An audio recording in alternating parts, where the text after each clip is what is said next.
Today we're going to go over how to remove and install the rear wheel of your Euphree electric bike. You should only need to do this if you need to replace the tire or tube of your rear wheel, or if you need to take it to a shop to have the wheel relaced or repaired. Let's get started. First off, take a pair of snips or clippers and cut the zip ties that hold the motor cable to the frame. Once those are off, then you can carefully unplug the motor cable.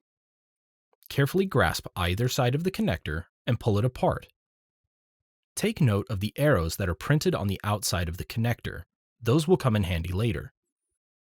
Now that the cable is unplugged, it's time to drop the wheel. Take a wrench and loosen the bolts on either side of the frame. Make sure to put your leg underneath the wheel just in case it gets loose and slides down the jaws of the frame. In order to completely remove the wheel, you'll need to remove the derailleur guard. To do this, fully unscrew the nut from the axle and slide it down the cable along with the washer.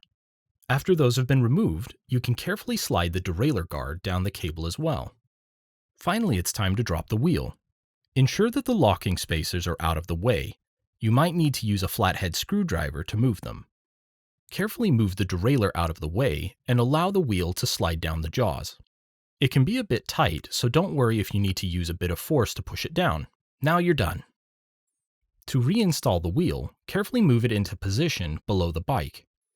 You need to make sure that the locking spacers are facing the correct way, or else the wheel won't fit into the jaws on the frame. Slide the derailleur guard, washer, and nut onto the cable in that order. Lift the wheel up and carefully move the derailleur and chain around the cassette. Once again, make sure the locking spacers are facing the right direction, and slide the wheel into position on the frame. Slide the derailleur guard, washer, and nut onto the drive side of the axle. Carefully begin tightening the bolts. Take it slow to make sure that everything is fitting correctly. Once everything is in position, do the final tightening with a wrench. Now it's time to reconnect the motor cable. Remember those arrows? Those are to help you reconnect the cable in the right orientation. Those arrows should be pointing towards each other. Carefully push the two ends of the cable together. It should be snug.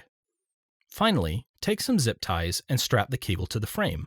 That will keep things nice and neat. Now you're ready to ride. Thanks for watching.